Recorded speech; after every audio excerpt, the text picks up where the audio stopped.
Ya está. Listo. Mis, hay 5 alumnos en la sala de espera. Ahorita los dejo entrar. Listo, gracias, Miss. Ya está. Bien. Vamos entonces a comenzar, chicos. Hoy está un poco lenta la laptop. Bien, son dos temas los que vamos a ver hoy. Mira, 2 generaciones. Generación del 98 y generación del 27. ¿No? ¿Qué es? ¿A qué se refiere? Vamos a verlas en orden. Y están ahí en orden, ¿ah? Porque es el cambio de siglo, ¿sí? 1898 es el año que marca una de esas generaciones y 1927, ya siglo XX, la que marca la siguiente. ¿Okay? Bien, veamos entonces qué sucede. Primero conozcamos un poco la historia, el contexto, qué hechos ocurren para poder entender por qué surge una determinada literatura, un movimiento literario, una manifestación cultural. O sea, todo aquello que ocurre, que surge, que sucede, es por algo, sobre todo por algún hecho histórico, ¿no? Por lo que se vive en el momento. Entonces veamos a qué nos referimos con esto. Dice aquí, contexto histórico, en realidad es histórico y social, ¿no? Veamos qué sucede. En 1800, ojo con los datos, yo siempre les pido que vayan anotando en su cuaderno, ¿no? No todo está en la diapositiva. Uy, si no, pues tendríamos que llenar toda la pantalla con N datos y la clase se volvería así como que muy engorrosa, ¿no? Entonces, miren, año 1898. En ese año, España ya vivía una situación económica decadente, ¿sí? Económica, política, social. Lo único que le podía faltar a España es que pierda las últimas colonias que tenía. ¿Ustedes recuerdan cuando hablamos acerca de la Edad de Oro? ¿Alguno de ustedes recuerda a qué siglos nos referíamos con la Edad de Oro? ¿Alguien recuerda la Edad de Oro en España? ¿A qué siglos pertenece? Ya antes he hecho esa pregunta, creo que en la clase anterior. ¿Alguien recuerda, chicos? ¿Qué siglos corresponden a la Edad de Oro en España? Uy, ¿qué pasó? Amnesia. Amnesia total. Ya, a ver, Génesis. Sí, bien. ¿Quién más? ¿Quién más? No solo tengo un estudiante en la clase. A ver el resto, ¿quién se acuerda? Son 2 siglos. ¿A qué siglos pertenece la Edad de Oro? A ver, Zafra. Ya, muy bien, Zafra. ¿Nadie más me va a dar una respuesta, chicos? Bien, 2 alumnos. Ya, voy a tomar en cuenta. Por cierto, he dejado yo también, yo pidiendo libretita de notas y he dejado la mía. Por aquí. Mi libretita de notas, ahí mi hija, y encuentro el dibujo de un patito. No sé qué ha hecho acá mi hija dibujando un patito. Ya, pero no se lo voy a borrar a su patito. Bien. Machaca también me responde. A ver, ¿qué me has escrito? Muy bien, así es. Machaca, Zafra y Génesis. Así es, ¿no? Entonces, a ver, para recordar, Becerra, así es, Piero, correcto. A ver, para los que no se acuerdan, ¿sí? Para los que no se acuerdan, siglo XVI y siglo XVII.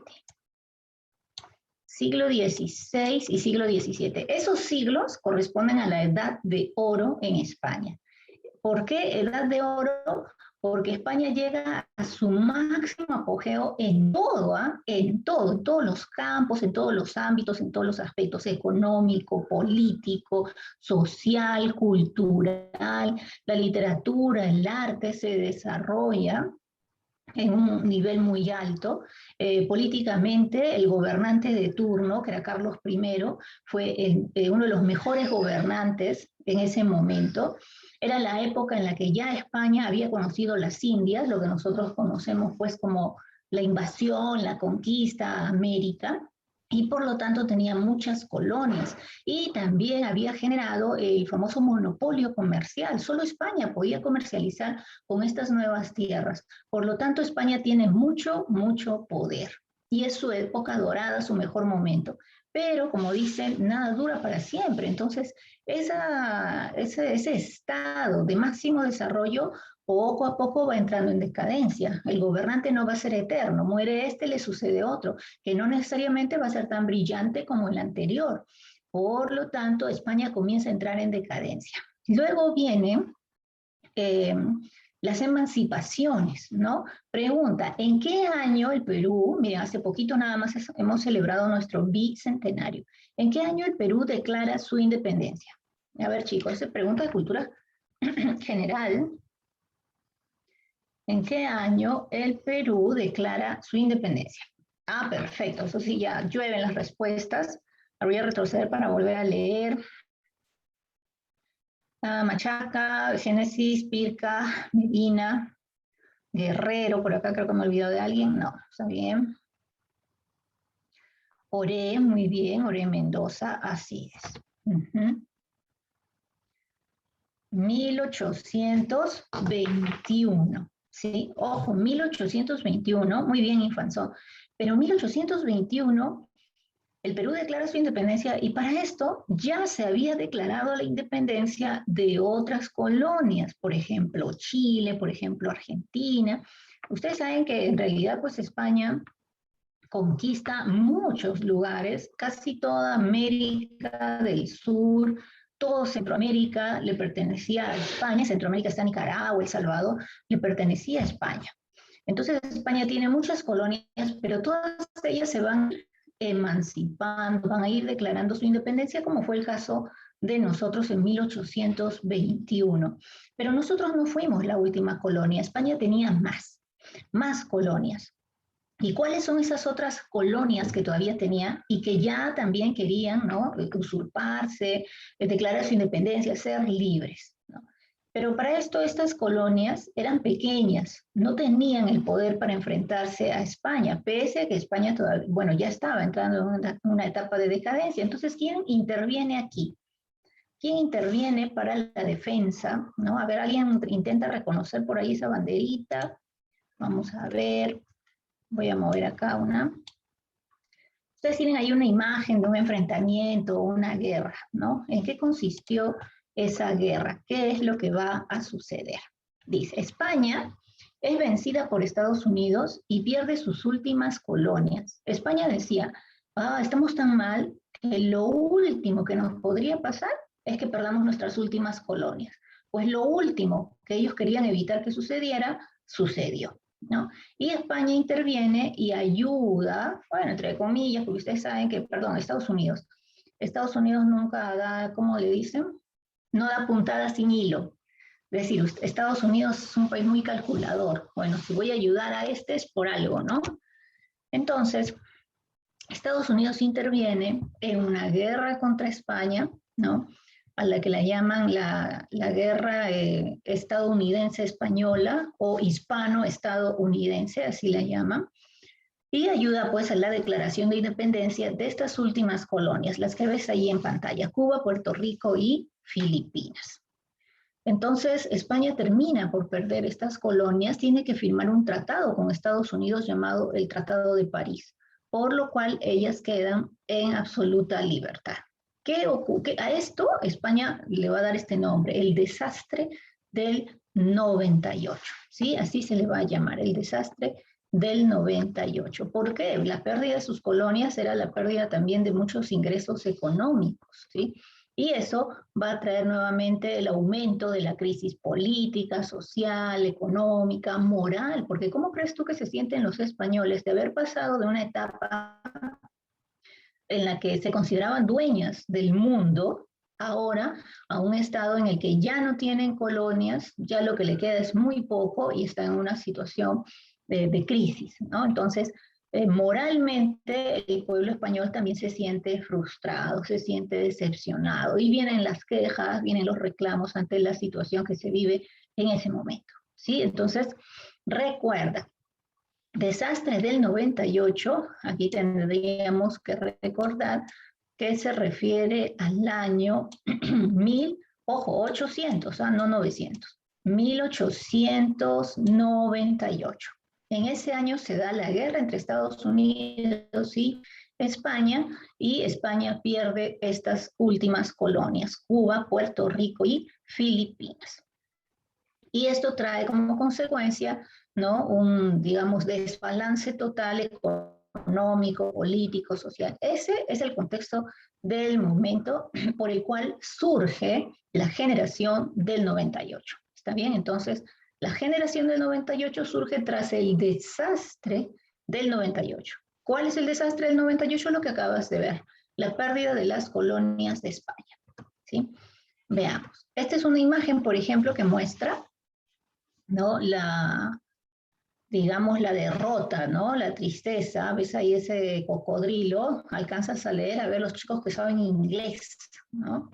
¿Qué dice allí? ¿Qué está escrito en este animalito? Un ¿Y viejo ves? mundo.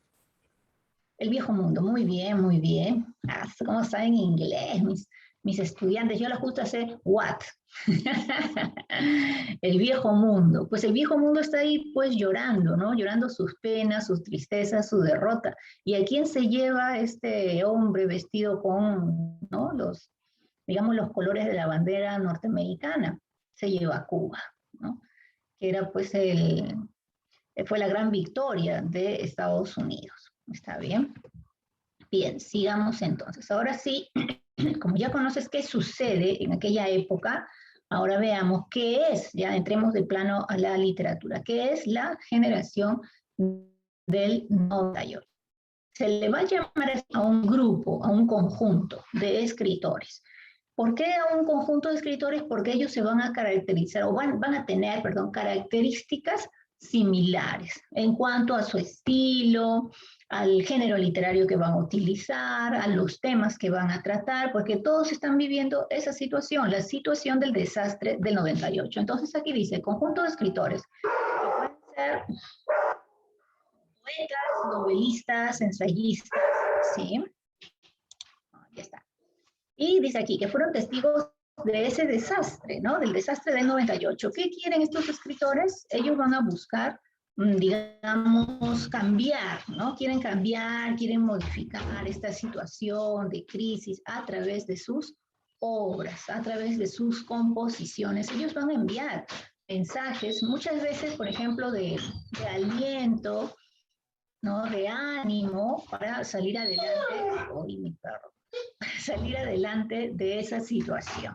¿Está bien? Entonces, recuerda que es la generación del 98. Ahí tienes una fotografía, una imagen antigua, por el año también, ¿no?, de los integrantes de la generación del 98. Esta generación de alguna forma va a ser incluso un tanto criticada porque planteaban soluciones muy idealistas, ¿no?, soluciones sentimentales, subjetivas, que no necesariamente se podían llevar al campo de la realidad. Pero todos en su conjunto desean eso, ¿no?, mejorar la situación de España. Y ellos, claro, desde el punto de vista literario, cultural, puesto que ellos no eran políticos, no eran gobernantes, ¿no? Tú sabes que en realidad las acciones están en manos de ellos. ¿Cuáles son las características de esta generación? Dice, preocupación por la historia de España. Claro, es que, por ejemplo, ahora que nosotros hemos visto cómo España llegó a su máximo desarrollo y después de esa subida comienza, ¿no?, una bajada, pero así, caída libre prácticamente.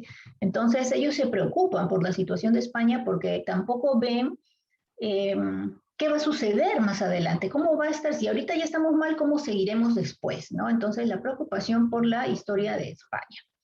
El profundo nacionalismo, los españoles son muy nacionalistas, siempre sacando pecho, digámoslo así, por su patria, por su nación, por su país. Entonces ellos van a revalorar de toda España, van a tomar a una ciudad en particular como símbolo de toda España. Y esa ciudad viene a ser Castilla. Cuando los españoles de la generación del 98 hablan de Castilla, era como hablar de toda España. Castilla va a ser el símbolo de toda España. Entonces aquí dice revaloración del paisaje castellano, es decir, del paisaje de la ciudad de Castilla. Castilla es el símbolo de España para los escritores de aquella época. Dice, nostalgia por el grandioso pasado español. Claro, ellos van a recordar, los escritores de la generación del 98 van a recordar lo maravilloso que fue, o lo maravillosa que fue la historia de España cuando fue grandiosa, cuando fue dueña del mundo. Ellos van a recordar eso a través de sus obras. Un lenguaje sobrio, o sea, un lenguaje serio. Aquí no hay obras cómicas, no vas a encontrar comedias, no es como en el neoclasicismo. Recuerda que en el neoclasicismo se critica, ¿no?, a personajes, a hechos de la sociedad. Por ejemplo, recuerdas que las bodas para conseguir dinero, ¿no? Y todo es a través de la comedia, a través de la gracia, la broma. Pues bien, aquí no, aquí el lenguaje y los temas van a ser sobrios, es decir, van a ser serios, todos con mucha preocupación por la situación que está viviendo España. Entonces aquí dice temas ejes, o sea, casi todo, digamos que circula en relación a este hecho, el sentido de la vida y el alma de España, ¿no? O sea, ¿qué pasa con España? ¿Cómo vive la gente? ¿Qué siente? ¿Cómo piensa? ¿No? En relación a todo lo que le está tocando vivir en este momento en España, ¿sí? Ese es el, digamos, el eje central, ¿sí? Otra característica, dice, valoración de los autores clásicos españoles. En el siglo XV, aparece Berceo, aparece Jorge Manrique, que son también representantes del pre-renacimiento de España. Ellos los van a tomar en cuenta, pero a quien más toman en cuenta es a Miguel de Cervantes Saavedra. Los 98istas, así se les llama, a los integrantes de la generación del 98, los 98istas tienen una gran fijación por Miguel de Cervantes Saavedra y su obra. ¿Cuál es la obra más famosa de Miguel de Cervantes Saavedra, chicos? A ver si se acuerdan. ¿Cuál es la obra más famosa de Miguel de Cervantes Saavedra? Los escucho, los leo. Ya, Guerrero, muy bien, Guerrero. Pirca, Jeremy, no te había anotado por aquí. Zulca, así es, así es. ¿Cómo no saber, no? Yo creo que esa respuesta debió haber llegado aquí, pero así como lluvia, ¿no? Al punto de no poder leer los mensajes, porque eso es ya cultura general, pues chicos, ¿no? Larico, muy bien. Infanzón, ahora voy a retroceder, porque ahora recién empiezan a llegar las respuestas, creo que están con sueño todavía, chicos, ¿no? Ajá, yo no tomo café, ¿ah? A mí el café me hace daño. Por lo tanto, tampoco les voy a recomendar que tomen café. Pero deben tomar su desayuno algo calientito, ¿no? Para que los haga así reaccionar. Así es Barzola, Becerra también. El ingenioso Hidalgo Don Quijote de la Mancha. Esa es la obra más famosa que tiene Miguel de Cervantes Saavedra.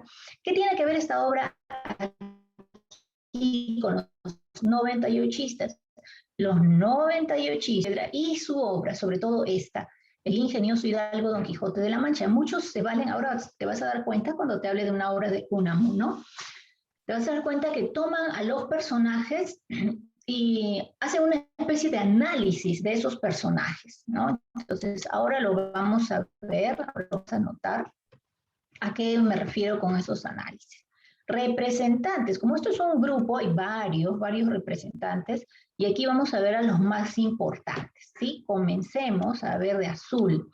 Miguel de Unamuno. Miguel de Unamuno es un hombre, es un erudito, es un hombre muy culto, bueno, fue un hombre muy culto, él va a estudiar filosofía, historia en la universidad, ahí dice que es filósofo, él es considerado el líder de la generación del 98, el más representativo de la generación del 98. ¿Sí? Su obra, Niebla, en un momento, como vamos a centrarnos un poquito en él, no te menciono nada más ahora. Antonio Machado, poeta, Hay muchos poetas en esta generación, pero él es el más representativo, ¿sí? Antonio Machado. Dice aquí, poeta más destacado de la generación. Su obra también es conocida, se titula Campos de Castilla. Te había dicho que mencionar a Castilla era como hablar de toda España. Castilla va a ser el símbolo de España, ¿no? Y efectivamente, Antonio Machado tiene un poema donde en su primer verso él dice, ¿no? Castilla miserable, ¿no? Ayer adoradora. Entonces, ¿qué te está dando a entender? Que hoy está en una situación así, catatónica, en ruinas, pero ayer fue adoradora, o sea, ayer todo el mundo la adoraba, ¿no? En cambio, hoy envuelta en sus andrajos. Eso es lo que comenta, por ejemplo, en uno de sus poemas, ¿no? Hay otro que es muy conocido, caminante no hay camino, se hace camino al andar. Caminante no hay camino, menciona, por ejemplo, en su poema, ¿no? Entonces, entender que no hay un camino, que estamos como que a la deriva, pero el camino lo vamos a ir haciendo sobre la marcha. Eso es lo que él da a entender. Así que él es el poeta más destacado. José Martínez Ruiz firmaba sus obras como Azorín. Por eso es que más se le conoce así con este seudónimo de Azorín. Fíjate tú el ensayo que ha creado, dice la ruta de Don Quijote. Te decía que Cervantes es alabado, es tomado en cuenta, él y sus obras, pues bien, acá te das cuenta, ¿no? La ruta de Don Quijote. Él toma en cuenta la obra de Miguel de Cervantes Saavedra para crear su ensayo y mostrar una opinión sobre la situación que estaba viviendo España en ese momento. Aquí encontramos a Pío Baroja, él sobresale en novela, ¿no? Ramón del Valle Inclán, también un hombre muy estudioso, muy culto, también era filósofo, ¿sí? Y él escribe unas sonatas que son como unos poemas sobre las estaciones, pero estas también tienen mucho que ver con la situación de España. Y el último, para mencionar, Ramiro de Maeztu, ¿sí? Igual, mira, su obra se titula Don Quijote, Don Juan y la Celestina. Ojo, es una sola obra, no son tres. Don Quijote, Don Juan y la Celestina. Toma en cuenta tres personajes que son conocidos. Don Quijote, ya lo sabes. Don Juan es el típico personaje en España considerado, y con ese nombre, ¿no? Considerado un hombre mujeriego, un aventurero y un mujeriego. Y la Celestina, ese nombre es un nombre propio. Sin embargo, ha trascendido este nombre como un apodo. Por ejemplo, a quienes se las llama celestinas, ¿no? Les dicen celestinas a las mujeres que están interesadas en unir parejas. Por ejemplo, yo tengo mi amiguita Martita y mi amigo Pepito y yo sé que ellos se gustan, entonces yo voy a hacer lo posible para que ellos se junten y sean novios, esposos, lo que sea. Entonces soy una celestina, ¿no? Así se les llama y también que también caen en esto del chisme, ¿no? O sea, la típica chismosa, la curiosa, la que está en todas y la que busca unir parejas. A ese tipo de personajes se les llama celestinas, ¿no? Entonces, él ha tomado en cuenta estos personajes dentro de su obra. Y por aquí hablemos de Miguel de Unamuno, ¿sí? Te mencionaba que era el más importante representante de la generación del 98. Aquí está para que lo conozcas, ¿no? Ya en su rostro, bueno, en esa imagen a mí me da la impresión de que es un hombre que está preocupado, ¿no? Un hombre serio, preocupado. Y bueno, ahora entenderíamos que en realidad lo que lo preocupa es la situación de España, ¿sí? Bilbaíno, eso es un gentilicio. A las personas nacidas o de origen de Bilbao, que es una ciudad española, se les llama así bilbaínos. Bien, ahí tienes fecha de nacimiento y muerte. Te decía que él era filósofo, ¿no? Él va a estudiar filosofía. Va a ser un hombre muy estudioso, muy culto, y aquí él tiene, digamos que, vamos a mencionarlo así, una serie de contradicciones en relación a sus creencias, a sus pensamientos, ¿no? Lo digo porque Unamuno, hay historiadores sobre su vida que decían pues que Unamuno no creía en Dios, pero eso le traía mucha, digamos, un desequilibrio, ¿no? Porque Él decía no creer en Dios, pero tampoco sabía cómo refutar la creencia apasionada de mucha gente en Dios. ¿Por qué las iglesias llenas, abarrotadas, pidiendo por el bienestar de España? ¿No? Entonces él decía, ¿por qué ellos creen y yo no? ¿No? ¿Qué hay detrás de todo esto? Entonces él tenía muchas dudas y eso lo va a llevar a reflexionar constantemente, ¿no? Te decía que era erudición, ¿por qué? Porque era un personaje pues con mucho, mucho conocimiento, ¿sí? En su obra aparecen las paradojas, que son historias, digamos, complicadas, la antítesis, las ideas opuestas, ¿no? Y por acá, a ver, antes de volver, ¿no? Él tiene dos términos que tú debes conocer. Hay dos términos que debes conocer de la literatura de Miguel de Unamuno, ¿sí? Por acá vamos a poner, acá esta letra no me ayuda, intra, a ver qué significa intra. ¿Qué significa intra, chicos? Es un prefijo. Ajá, muy bien, Infanzón, Zulca. Alguien más me ha contestado aquí. Ajá. A ver, retrocedo. Zulca, Infanzón, Larico. Pero si ahora le agrego este término, intrahistoria, ¿no? Intrahistoria. Él va a acuñar este término. ¿A qué se refiere cuando hablamos de intrahistoria? Ah, ya, claro, claro. Por las raíces solo entendemos eso, dentro de la historia, ¿no? Pero, pero ¿a qué nos referimos, no? Intrahistoria se refiere a lo siguiente. Unamuno decía, si bien es cierto, tenemos la historia general de España, lo que estamos viviendo en este momento, que es la crisis, la decadencia, ¿no? Política, moral, social. Pero aparte de eso, España está conformada por cada uno de sus habitantes. Y cada uno de esos habitantes tiene su propia historia. A eso se refería cuando él decía intrahistoria. Entonces España tiene miles de intrahistorias. Es decir, la historia de cada español, ¿sí? A eso se refería con intrahistoria. Entonces él va a ser el creador de ese término para la literatura, ¿sí? Y por aquí vamos a mencionar las obras de Unamuno. Unamuno fue creador de ensayos, sobre todo de ensayos, ¿no? Que son los que tú ves aquí. A ver, voy a mover aquí un ratito. Por ejemplo, la agonía del cristianismo. Te decía que él tenía, pues, digamos, un gran sufrimiento y muchas contradicciones en relación a la religión. Y esas contradicciones están allí en la agonía del cristianismo.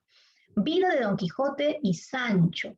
Este ensayo es lo más representativo de la obra de Unamuno, ¿sí? Y te decía que el personaje, sobre todo Don Quijote, es muy comentado para los 98istas. ¿Qué piensa Unamuno acerca de Don Quijote? A ver, recordemos para poder entender a Unamuno. ¿Recuerdas que Don Quijote, uno de los dos está loco? ¿Don Quijote o Sancho? ¿Quién estaba loco? ¿Quién se volvió loco de tanto leer novelas de caballeros? Don Quijote. Claro, Don Quijote, muy bien, chicos, los leo aquí. Don Quijote se vuelve loco de tanto leer novelas de caballería. Pero Sancho era el realista, Sancho era el materialista, ¿cierto? Pues bien, ¿sabes tú que para Unamuno, Don Quijote Don Quijote no estaba loco? Eso decía Unamuno, ¿sí? Ajá, muy bien, Zavala, acabo de leer tu comentario.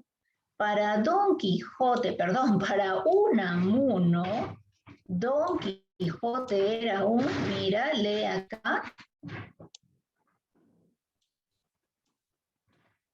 Don Quijote era un héroe, ¿sí? Ojo, con ese dato, por eso lo estoy escribiendo para que estés atento. Para Miguel de Unamuno, Don Quijote era un héroe. Tú dirías, uy, mis, entonces Unamuno es el loco, ¿no? ¿De dónde vas a sacar que Don Quijote es un héroe? ¿No? Y Sancho, ¿quién era Sancho según Unamuno? Sancho va a ser el creyente. Sancho va a ser el seguidor, como diríamos acá, el fan, ¿no? El fanático, ese vendría a ser Sancho. Pero tiene lógica, y ahora lo vamos a explicar. ¿Cuál es la lógica aquí? ¿Por qué Unamuno diría que Don Quijote es un héroe? Porque en la historia vas a recordar lo siguiente. Es cierto, Don Quijote se vuelve loco, ¿cierto? Y Don Quijote sale a la aventura. En algún momento, Don Quijote, yo les pregunto, porque ustedes recuerdan, han estado presentes en la clase, Don Quijote en algún momento ha sentido cobardía, en algún momento ha sentido miedo, en algún momento Don Quijote dijo, no, no me voy a enfrentar. Recuerden que él se enfrenta a todo un ejército de ovejas, pero él no cree que son ovejas, ¿cierto? Él cree que son enemigos. Recuerden que se enfrenta a los molinos de viento, pero él cree que son gigantes. Y en ningún momento Don Quijote dijo, oh, no, gigantes, no, me van a matar, acá me hacen papilla, mejor me voy. No. ¿Quién era entonces Don Quijote? Era un hombre valiente. ¿Qué necesita España en este momento? Que están viviendo el desastre del 98. Necesitan gente valiente, gente que salga al frente, gente que dé la talla, que avance y que genere huella, ¿no? Y que tenga seguidores. Entonces, ¿qué decía Unamuno?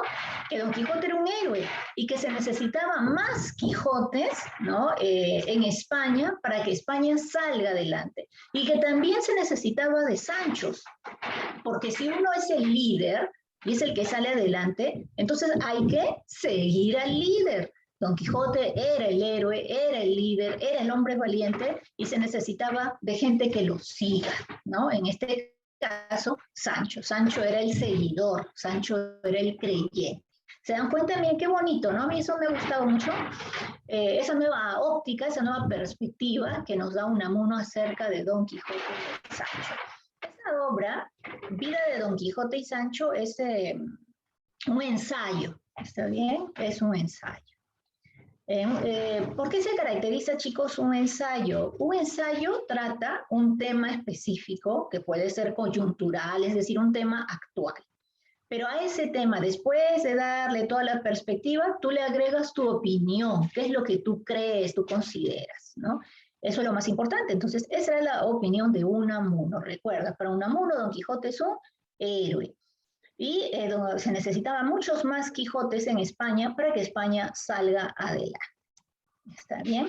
En torno al casticismo y San Manuel Bueno, mártir, son otras de las obras conocidas de, ahora voy a cerrar aquí porque también quiero hablarles de esta otra, obras de Unamuno. Niebla es una novela, ¿no? Ahora miren ustedes, a ver, atentos y lean aquí. ¿Qué ha pasado acá? Es decir, profesoras se han equivocado, debieron escribir novela y han escrito nivola, se han equivocado, ¿no? ¿Qué es una nivola? ¿O por qué dice acá nivola? No es un error, chicos, ¿ah? Atentos, atentos. Esta palabra que ustedes ven aquí no es un error.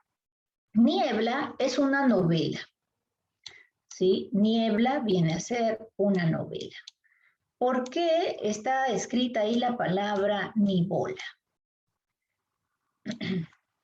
Ya, a ver, es creado por Miguel de Unamuno para referirse, muy bien, Génesis, a sus propias creaciones. ¿Qué sucede? Unamuno, para la creación de sus novelas, le enfadaba mucho que los críticos literarios dijeran, esto no puede ser una novela. ¿Pero por qué no puede ser una novela? Porque la novela debe cumplir con los siguientes requisitos. La trama, la estructura, debe tratar de esto, debe usarse esto otro. O sea, toda una serie de requisitos que se planteaban y eso molestaba mucho a Unamuno porque lo restringía, ¿no? Lo limitaba. Entonces Unamuno decía, si yo creo una novela, me vienen encima todos los críticos a decirme, esto no puede ser una novela, esto es cualquier cosa, pero no es una novela. ¿Pero por qué? Porque no cumple con tal y tal y tal requisito. Entonces, ¿qué voy a hacer yo? Yo voy a crear mi propio género literario. Yo no voy a crear una novela. Yo voy a crear mira aquí, una nivola, ¿no? Una nivola. Así que si alguien viene y me dice, oiga, esto no es una novela, ¿yo qué le diré? Es cierto, no es una novela, es una nivola, ¿no? Eso es lo que él había creado, muy astuto, ¿no? Yo también lo considero muy astuto porque así pues ya te haces a un lado las críticas porque no tienes que cumplir con ningún requisito, sino con los que tú mismo has creado. Así que recuerda, Unamuno es el creador de la Nivola y esto se demuestra en esta novela, que en realidad sí lo es, ¿no? Hoy en día para crear una novela hay mucha libertad, ¿no? No hay que cumplir con tantos requisitos, etcétera. Entonces, su obra, Niebla, es una novela, pero la que él llamó Nivola, para que no lo estén molestando en otras palabras, ¿ok? Bien, entonces vamos a dejar a la generación del 98 para hablar de otra. Es que hoy tenemos que hablar de dos generaciones, por eso estoy aquí, a ver, midiendo mi tiempo, ¿sí? Para tomar en cuenta también esta otra generación. Ahora, si hablamos de generación del 27, ya estamos hablando de otro año, ¿sí? Ya estamos en el siglo XX. ¿Recuerdas? Generación del 98, 1898. Ahora estamos en 1927.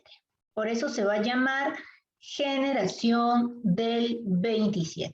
1927. ¿Qué sucede en 1927? En el año 1923, España vivía una dictadura. Su gobernante se llamaba Primo de Rivera. Pero esta dictadura trae como consecuencia la revolución, ¿no? Ya la gente está cansada de las dictaduras, de este tipo de gobiernos dictatoriales, llega un momento en que no puede más. Y bueno, la historia del Perú, muchos ejemplos de dictaduras en la historia republicana, entre comillas, ¿no? De nuestro país, ¿no? Las repúblicas se han visto frenadas muchas veces por sistemas dictatoriales, muchas veces disfrazados, pero dictaduras al fin y al cabo.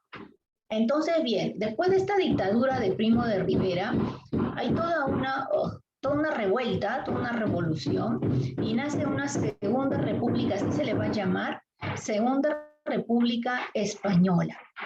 ¿Sí? Y el gobernante del momento, un gobernante transitorio, va a ser Niceto Alcalá Zamora. Pero ¿qué sucede? Ante esta Segunda República, muchos pobladores, muchos españoles creyeron que en realidad esta Segunda República iba a ser otro régimen dictatorial. Y como tuvieron temor, tuvieron miedo, se desató toda una guerra civil en España, ¿no? Se da un golpe de Estado, sacan a Nieto Alcalá y entra Francisco Franco. Y con Francisco Franco comienza la era franquista. Con Francisco Franco se va a vivir toda la guerra civil española. Eso se inicia, la guerra civil española se inicia lo voy a mover acá, ya, entonces no está, en 1936, ¿sí? Entonces, tú dirás, pero profesora, ¿y qué pasó en 1927? ¿No? Ahora vamos a ver qué pasa en 1927. Esta es la historia desde 1923 hasta el 36. Pero en el 36 no mueres más, se inicia la Guerra Civil Española, que va a durar décadas, al mando de Francisco Franco. Y va a haber en toda esa sangrienta historia muchas, muchas vidas perdidas. Bien, en medio de este contexto aparece la generación del 27. ¿Por qué aparece? ¿Cómo aparece? Vamos a ver, mira, él era Francisco Franco, ¿no? Uno de los dictadores más sangrientos de España. Veamos por aquí. Entonces, ahora sí, ¿qué es la generación del 27? Te decía que surgió en 1927, ¿por qué? Mira, en 1627, ¿sí? En 1627 se celebraba la muerte, ¿no? De Luis de Góngora y Argot. Luis de Góngora y Argot era un poeta de la generación, de la Edad de Oro en España. Fue muy, muy culto, su literatura era complicada, solamente lo podían entender las personas que eran tan cultas como él, ¿sí? Entonces, como la literatura de Luis de Góngora era muy complicada, la gente no lo seguía. Querían leerlo, querían entenderlo, no lo entendían, y entonces, ¿qué pasa con Luis de Góngora y Argot? Luis de Góngora y Argot y su literatura quedan en el olvido, ¿no? Queda olvidada. Era muy culto, su literatura era muy complicada, entonces quedó en el olvido. Muere su historia y su literatura también, ¿sí? Eso es lo que va a suceder. Pero ¿qué ocurre en 1927, chicos? Arriba de mi techo hay una construcción, y yo no sé si alcanzan ustedes a oír los ruidos, me avisan, si no voy a tener que cambiarme de lugar. Pero me comenta, por sucede. Les decía, de mis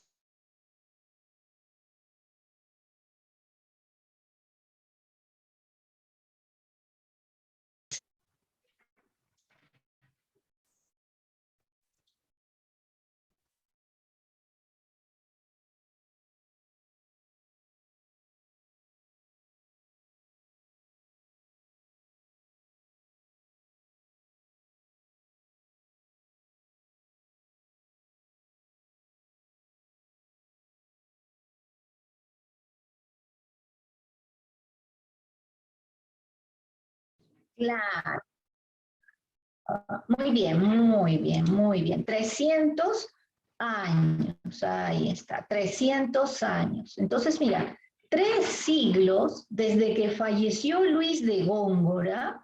Entonces, ¿qué pasó con estos escritores? Los escritores que van a reunirse bajo este nombre, Generación del 27, ¿ellos qué van a querer? Van a tratar de rescatar, de recordar a Góngora. ¿Y cómo lo van a hacer? Analizando sus obras. En las obras de hacer un análisis para que aquella gente que no entiende, pues ahora lo entienda y ahora comprenda el gran talento, el gran valor, ¿no?, de Luis de Góngora y Argot.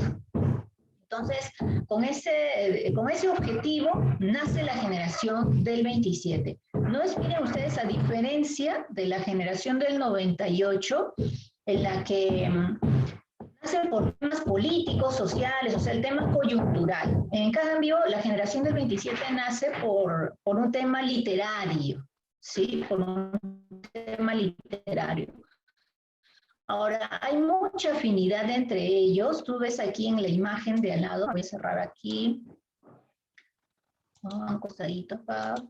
Ya, en esta imagen de al lado, bueno, vamos a mencionar a los más, Federico García Lorca,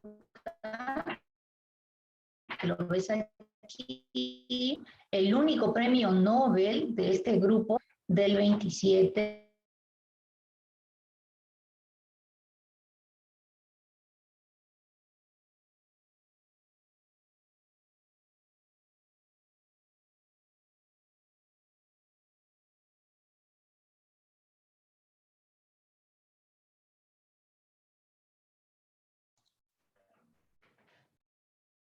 Muy culta, ¿no? Utilizaba términos sofisticados, un lenguaje rebuscado, entonces pues digamos que su audiencia era, digamos, sus lectores eran mínimos, ¿no? Eran mínimos. Eso es lo que pretende la generación del 27, ¿sí? Rescatar a Luis de Góngora. Ese es su primer objetivo. Pero con el paso del tiempo, mira, la mayoría de escritores que tú ves allí, tan lindos, tan bonitos ellos, es más, mira, ahí parece que hay uno que se parece a Alan García. A ver si luego lo identifican. Lo que nació solo con ese objetivo se fue fusionando. Ellos se reunían en un café llamado el Café de París, ¿no?, que en realidad era una institución universitaria, y todos se encontraban allí, tenían grandes tertulias, conversaciones, todo de tipo literario, político, social, y es por eso que este grupo al final va a cuajar muy bien, ¿no? Se va a afianzar debido a que había mucha similitud, todos eran estudiantes universitarios, ¿no? Es así como se va a cuajar este grupo. Entonces veamos por aquí, a ver, para avanzar y que no nos gane la hora. Las características, ¿no? El modelo estético. ¿A qué se refiere cuando decimos aquí modelo estético? Se refiere a que todos apuntan a rescatar la literatura de Luis de Góngora y Arbós. ¿Sí? ¿Qué predomina en esta literatura, en esta generación? La mayoría de representantes vienen a ser poetas. La mayoría de escritores son poetas. Dice, acercamiento a la tradición popular española. Y claro, ellos también, muy similar a la generación del 98, ellos buscan revalorar las tradiciones de España, ¿no? Y eso se muestra en las obras, por ejemplo, de Federico García Lorca, donde se habla de cómo eran los gitanos, ¿no? Entonces, es parte de la tradición española la vida de los gitanos, por ejemplo. Inclinación por lo moderno y lo tradicional. Esto es importante. 1927, yo les pregunto, ¿de qué literatura hemos hablado en el siglo XX? Cuando hemos hablado de literatura universal, mencionamos un conjunto de movimientos, a ver si se acuerdan de eso. No era un movimiento, sino un conjunto de movimientos, y todos ellos rebeldes, muy, muy rebeldes. ¿Recuerdas cuando te mencioné que, por ejemplo, el arte para esa época consistía en hechos completamente innovadores, al punto que un hombre había miccionado y había esparcido, ¿no?, la orina en un lienzo? Sí, profe, me lo mismo, sino que... Y decía, por ejemplo, que eso era arte, ¿sí? ¿Se acuerda?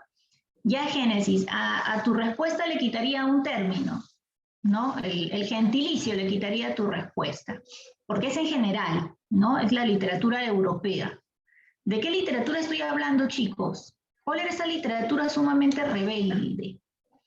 Ajá, Génesis, muy bien. Así es, chicos, ¿no? Estoy hablando del vanguardismo. Ustedes recuerdan, el vanguardismo se da entre 1920 y 1940.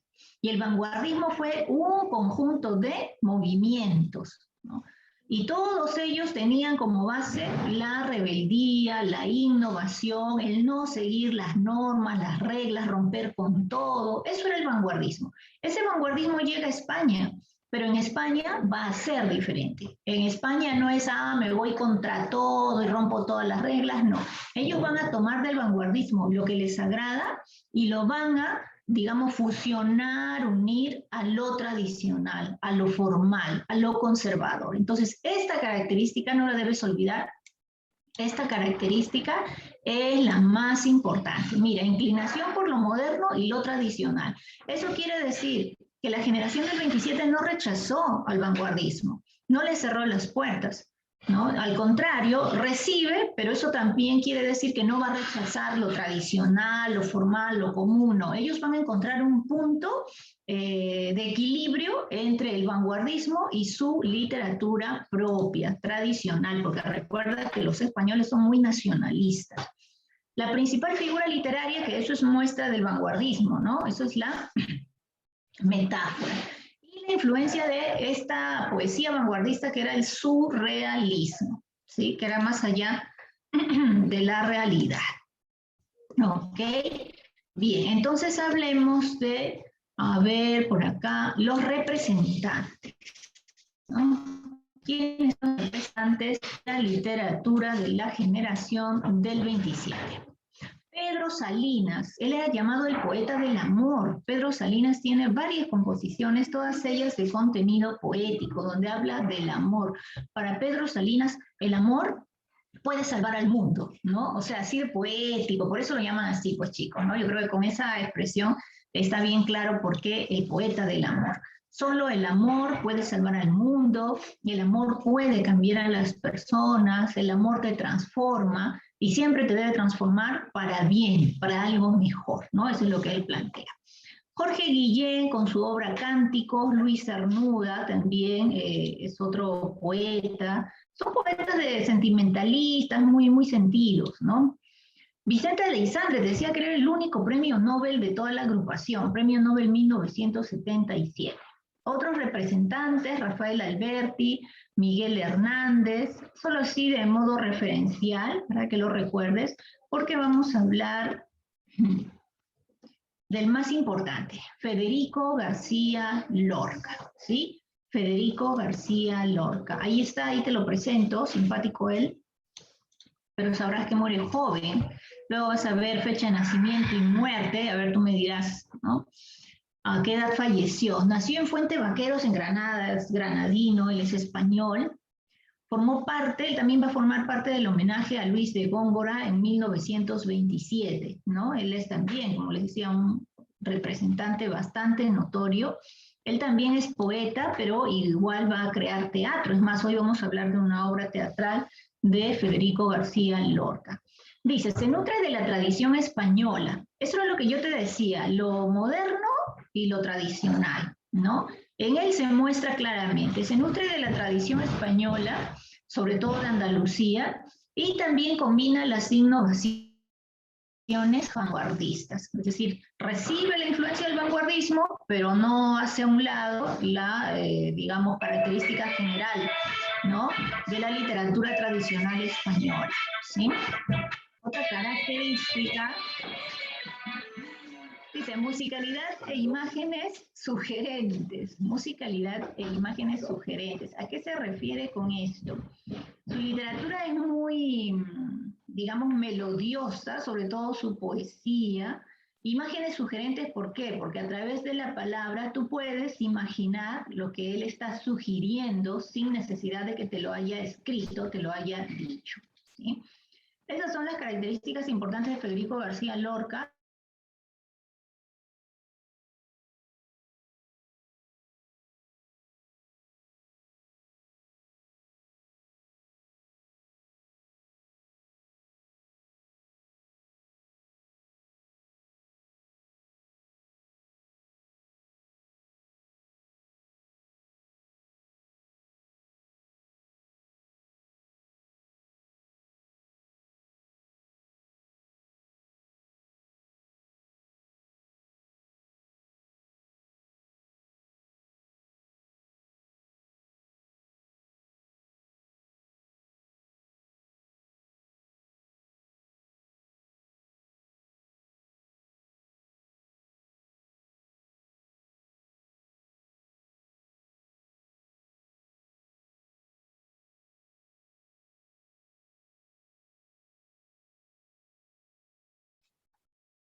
Ahora sí, a ver, ¿dónde nos quedamos?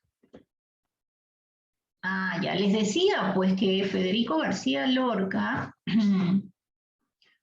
él muere en 1936, y, digamos, los partidarios de Francisco Franco pensaban que él era un enemigo con sus ideas opuestas a este régimen dictatorial, y es por eso que él muere asesinado, y es más, él muere fusilado, ¿no? A él lo fusilan, y arrojan su cuerpo a una fosa común, ¿no? Años después, recién su cadáver va a ser recuperado, ¿sí? Entonces, esa es la vida de Federico García Lorca. Te decía que él creó obras de teatro y también poesía. Entonces, vamos a ver aquí. Romancero Gitano, por ejemplo, es un libro de poesías, ¿sí? Tiene un total de 18 romances, así se le llama, romances. Poeta en Nueva York, también es un libro de poesía. Federico García Lorca tuvo la oportunidad de viajar a Nueva York y es tanta la inspiración que encuentra allí. Él dice que Nueva York es una especie de selva de cemento, pero igual queda asombradísimo de los avances, del desarrollo en esta ciudad, y por eso él va a crear este poema donde habla de sus experiencias, ¿no? Ahora pasamos ya al teatro. Bodas de Sangre es una de las obras más conocidas que tiene él en teatro. Y por aquí tienes otra, voy a cerrar acá esta ventanita, ya está. La casa de Bernarda Alba. ¿Ves esa mujer así, todo seria? Y luego de ella, a ver, hay otras mujeres más, ¿no? 5 chicas, pero una de ellas es la empleada. Bernarda Alba es una madre de familia, viuda, que tiene 5 hijas, y la empleada de la casa, todas puras mujeres. pero con esto quería comentarte, por ejemplo, que Federico García Lorca toma mucho en cuenta el papel femenino, el rol de la mujer. Por ejemplo, en esta obra de teatro, La casa de Bernarda Alba, se habla de esta madre viuda que tiene 5 hijas. La mayor ya tiene más de 30 años y no tiene novio, no se ha casado, nada. ¿Y por qué? Porque la madre las tiene prácticamente prisioneras a todas. La única que sale a hacer las compras, etcétera, es la empleada. Las hijas deben mantenerse en su casa. Lo que en realidad quiere esta mujer es que ellas nunca pierdan su virginidad y que nunca estén en contacto con hombre alguno, ¿no? Pero por ahí pues una de ellas se va a rebelar y termina muy mal la rebelada también, ¿no? Entonces, aquí el autor quiere hablar de un tema femenino, ¿no? Que es el que decide, solo la mujer puede decidir sobre ella y sobre su cuerpo. Eso es lo que se plantea en La casa de Bernarda Alba. Y en el caso de Bodas de Sangre, que es la obra que vamos a ver hoy, ¿sí? Bodas de Sangre, conozcamos de qué trata. Esta es una obra, para empezar les voy a decir que es una tragedia, ¿sí? Esta es una tragedia. Ya con eso te dije bastante, ¿ah? Y es muy sentida. Luego yo les voy a leer algunas partes de la historia para que se den cuenta del lenguaje que utiliza el autor, ¿sí? Y te digo que es una obra de teatro. ¿A qué género literario pertenece?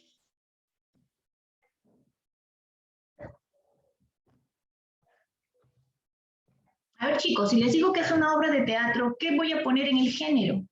¿Con qué completo el género? ¿Qué debería escribir? Si les digo que es una obra de teatro.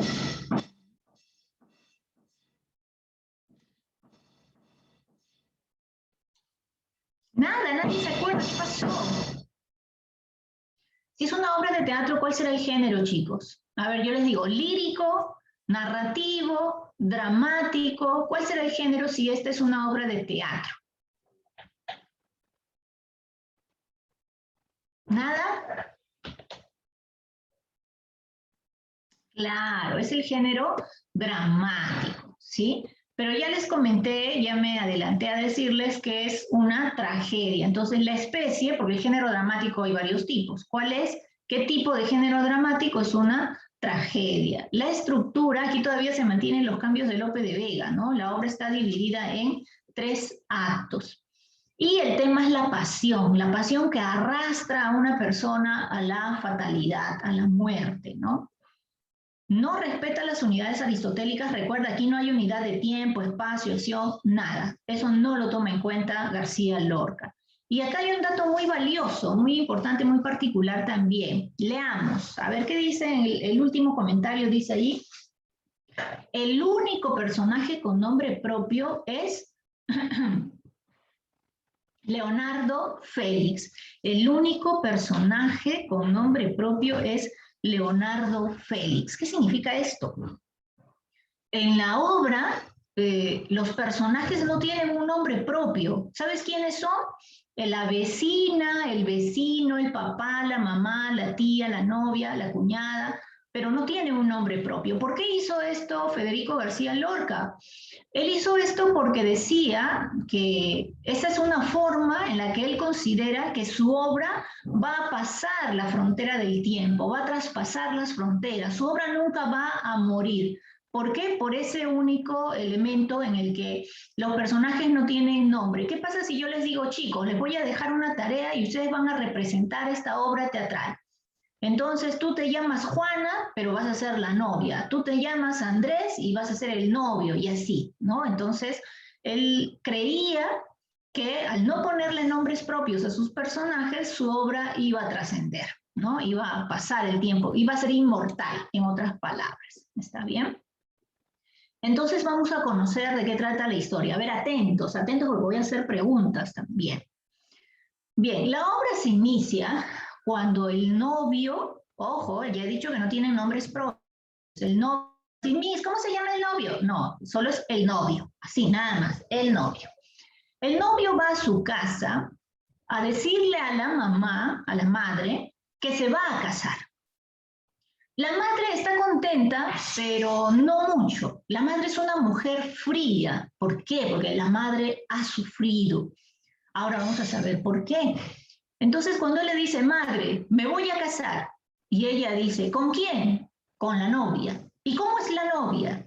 Y él le dice, ¿no? Mi novia es una mujer hermosa, una mujer bella, es una mujer de su casa, es una mujer hacendosa. Cuando la conozcas te encantará.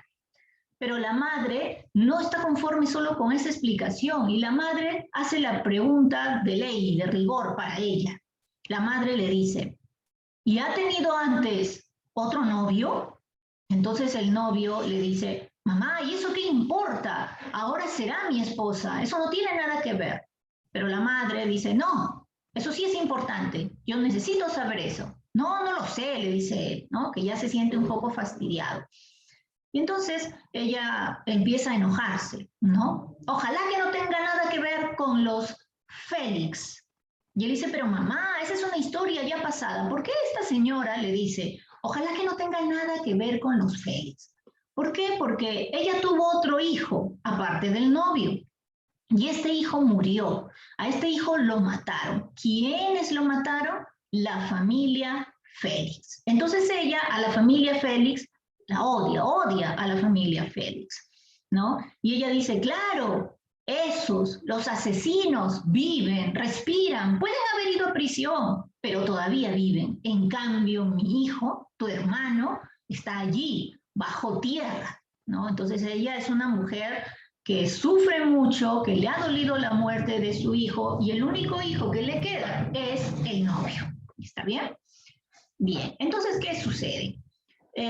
La madre del novio, no conforme con que el hijo le haya dicho que se va a casar con la novia, la madre del novio comienza a investigar. Esas mamás, ¿no? A ver cómo son las mamás de ustedes, chicos, cómo son sus mamás. Esta madre no se queda tranquila, esta madre comienza a averiguar, quiere saber quién es la novia.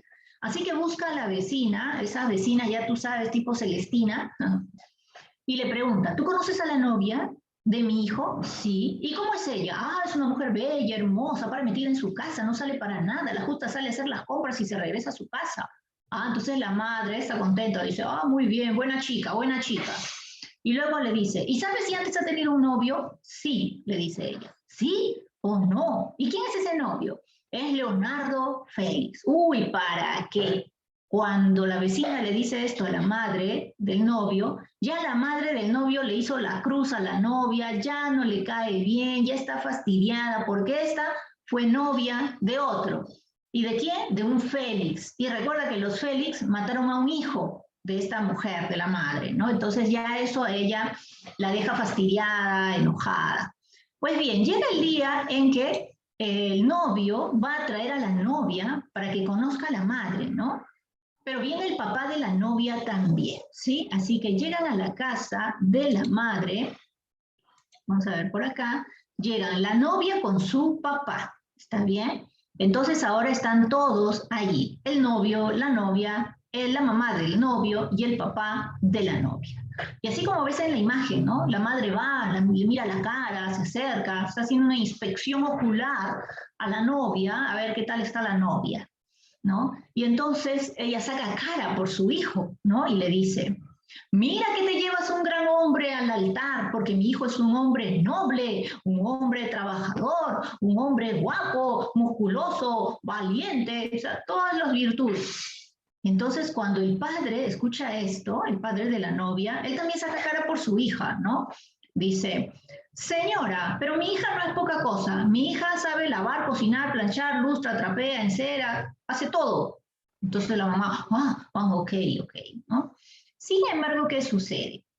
Si bien es cierto, estos son los planes de boda, pero mira esa novia, a ver cómo la ven ustedes. Está linda puede ser, pero está feliz, ¿no? ¿La novia se encuentra feliz? No. Muy bien, Marcia, esa novia no está feliz. Y la pregunta es, ¿y por qué no está feliz? Falta poco para que se case. La ven triste, ¿verdad? Sí, triste, preocupada. Muy bien, chicas, es cierto, es cierto. La novia está triste, está preocupada. ¿Por qué? Habíamos dicho que ella antes tuvo otro novio. ¿Quién es ese otro novio? A ver si están atentos. ¿Quién es ese otro novio que tuvo la novia? El único personaje con nombre. Claro, Félix es el apellido, por si acaso. Su nombre es Leonardo. Muy bien, Infanzón, Tom, Brian Tom también, muy bien. Leonardo Félix, así es, Pablo. Leonardo, no se vayan a olvidar. Leonardo Félix, ¿no? Aranda, Leonardo, muy bien.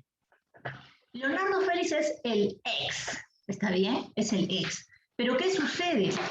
Ese amor que ella tuvo por el ex nunca murió, ¿no?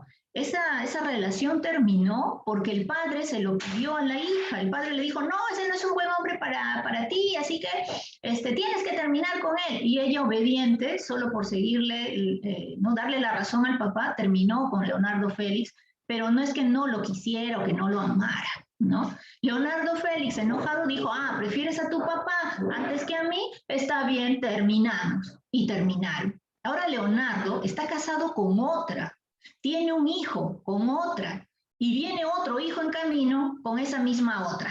¿Me entiendes? O sea, el ex ya está casado y ya va a tener 2 hijitos, 2 babies. Y ella está triste, así como la ven, ¿no? La novia triste, ¿sí? Pero Leonardo Félix, cuando se entera de que la novia se va a casar, Leonardo Félix está aturdido, porque a pesar de que él ya se casó con otra, tiene un hijo y viene otro en camino, él todavía ama a la novia. Y va a buscarla y le dice, no te cases, no cometas el mismo error que yo cometí, vas a sufrir y mucho, no lo hagas. Pero ella, la novia, le dice, ¿cómo te atreves? ¿Cómo te atreves a venir a decirme que no me case? ¿Acaso no lo hiciste tú? Sí, pero no soy feliz. Y eso a mí no me importa. Yo tengo que casarme, yo ya di mi palabra y lo voy a hacer. Eso es lo que dice la novia, ¿no? Entonces Leonardo se va. A partir de ese día, todas las noches Leonardo montado en su caballo, parece el zorro, vestido de negro, da vueltas y vueltas alrededor de la casa de la novia, la vigila, la espía. La novia está un poco incómoda, desesperada. Incluso su criada, la que, como ves ahí, detrás de ella hay alguien que la peina, la arregla y le dice, si usted no está segura, no se case, nadie la obliga. Pero ella ya dio su palabra. Así que finalmente el novio y la novia, ¿ustedes qué dicen, chicos? ¿Se casan o no se casan el novio y la novia? Tomando en cuenta que ahí está Leonardo Félix, el ex. Pero recuerda que el ex también está casado, ¿no? Se pasa el ex, ¿ah? Esto ya parece telenovela, ¿no? Yo creo que lo podemos llevar así a la televisión en una telenovela.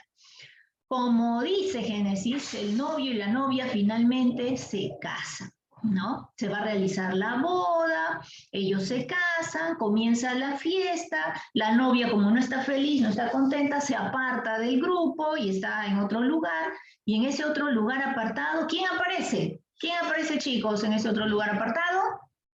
El ex. O sea, muy bien, Zafra, muy bien. Leonardo Félix, ¿no? Y todavía enojado, le reclama, ¿no? Recrimina a la novia, le dice, bueno, pues ya estarás feliz, ya hiciste lo que querías, ya te casaste.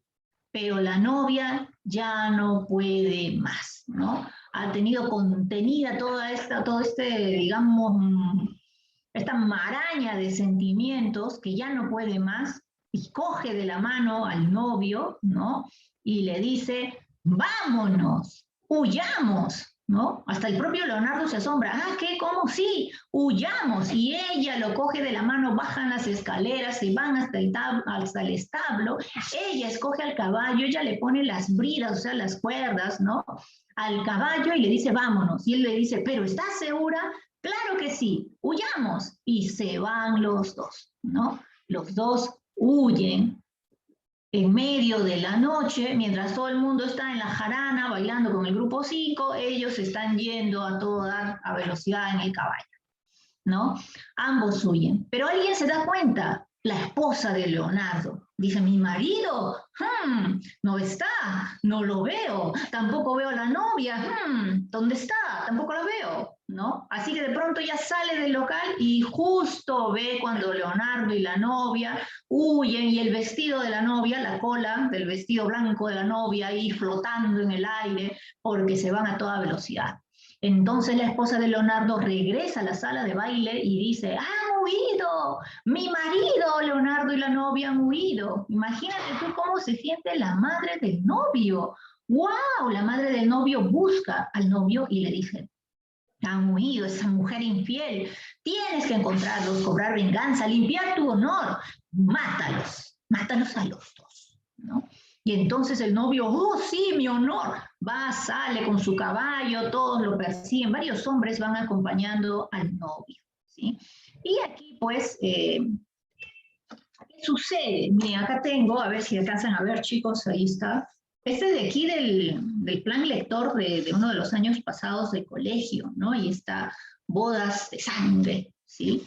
Pues bien, les voy a leer esta partecita porque es importante, una cosa que yo les cuente con mi lenguaje, con mi estilo, con mis palabras, y otra cosa es que sepan lo que dice aquí mismo, ¿no? Bien, entonces, a ver, el novio y la novia les decía que han huido.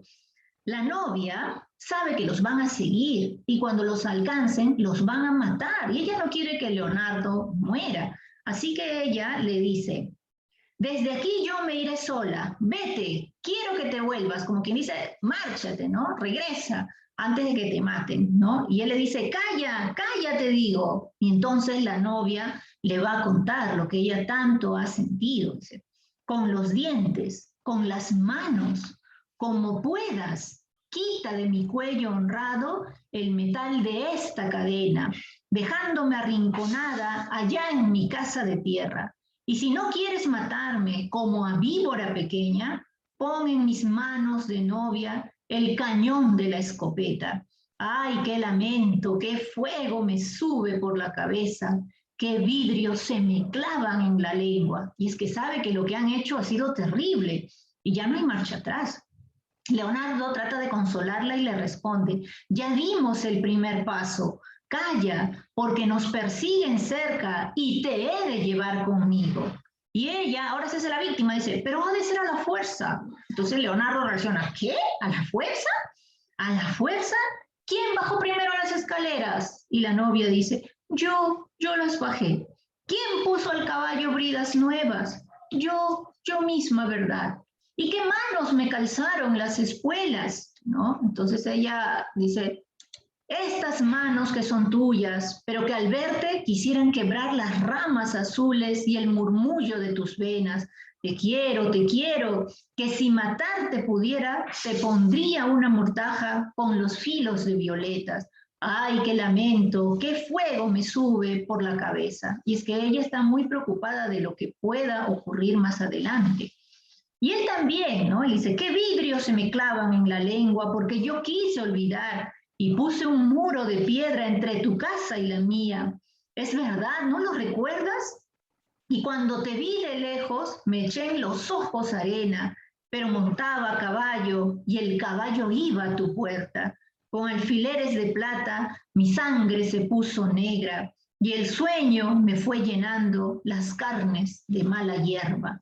Que yo no tengo la culpa, que la culpa es de la tierra y de ese olor que te sale de los pechos y las trenzas, ¿no? Entonces así como que un poema muy... Todo está en verso, chicos, y es así como que muy apasionado, ¿no? Él finalmente le está diciendo qué es lo que sentía, él quiso olvidarla, quiso evitarla y no pudo, ¿no? No pudo evitar esa pasión, ¿sí? Entonces, hay aquí todo un diálogo, pero aquí también hay un personaje, ¿no? La luna y la muerte. La muerte le dice a la luna que salga así, luna llena, que ilumine todo para que estos amantes no huyan y para que los alcancen, porque la muerte se los quiere llevar. Y entonces efectivamente aparece el novio y el novio alcanza a Leonardo y ambos van a luchar. La novia trata de impedirlo, pero no lo logra y finalmente ambos se hieren de manera mortal, ¿no? Ambos mueren, ¿sí? El novio y Leonardo se enfrentan y ambos mueren.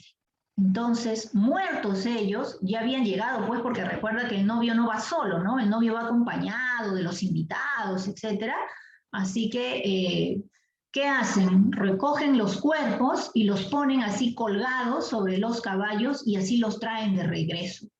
Y así aparece también la novia, como la ves, ¿no? toda manchada de la sangre del novio y de Leonardo. Sobre todo ella va donde Leonardo, ¿no? No quiere que muera, pero finalmente él muere. Ambos se matan a puñaladas. ¿Qué crees que siente la madre? Ya había muerto, ¿recuerdas? Uno de sus hijos a mano de los Félix. ¿Y ahora qué? Muere su hijo, el novio, a manos de otro Félix. Tragedia, desgracia, qué terrible, ¿no? Qué dolor. La madre quiere atacar, quiere golpear a la novia. Esa mujer la detiene, como diciendo, no, ¿cómo vas a hacer eso? Y la novia dice, déjenla, ¿no? Déjenla, que me mate, que haga conmigo lo que quieran. La novia sabe que ha cometido un error, ¿no? Y ella pide perdón, pero también dice, pues, que la maten, ¿no? Al final, la madre no puede con tanto dolor, la madre la rechaza, ¿no? Y da a entender que, quieres que te maten, pero mejor que quedes así, digamos, sufriendo, ¿no? Por lo que te ha tocado, ¿no? Entonces, aquí, por ejemplo, la novia dice, a ver, rapidito, les voy a leer esta partecita. Déjala, dice la novia, ¿no? Porque la madre quiere matarla, ¿no? Dice, he venido para que me mate y que me lleven con ellos, pero no con las manos, con garfios de alambre, con una hoz y con fuerza, hasta que se rompan mis huesos. Déjala, que quiero que sepa que yo soy limpia, que estaré loca, pero que me pueden enterrar sin que ningún hombre se haya mirado en la blancura de mi cuerpo. Calla, ¿qué me importa eso a mí? Le dice la madre, ¿no? Porque yo fui con el otro, me fui, dice la novia. Tú también te hubieras ido. Yo era una mujer quemada, llena de llagas por dentro y por fuera, y tu hijo era un poquito de agua de la que yo esperaba hijos, salud, pero el otro era un río oscuro, lleno de ramas, que acercaba a mí el rumor de sus juncos y su cantar entre dientes. Qué fuerte, ¿no? Porque le están dando a entender, sí, pues tu hijo me quería y era un poquito de amor para mí, pero el otro lo era todo. Eso es lo que ella le está dando a entender, ¿no? Y al final, pues la madre se queda así, triste, dolorida, pero en el fondo logra entender algo de lo que dice la novia y ya no quiere matarla, ¿no? Simplemente llora igual que la novia, ¿sí? Así acaba esta historia, que se dan cuenta, chicos, es trágica, ¿no? Triste. Y al final, ¿cómo termina? ¿Sí? Bien, lo que está ahí a continuación, como siempre, chicos, es la dirigida para que ustedes la revisen. Vayan ingresando, ingresen de una vez que el tiempo con estas cortadas del internet se nos ha ido. Sí, a ver, voy a dejar de compartir. Ingresen para ver que todo esté en orden.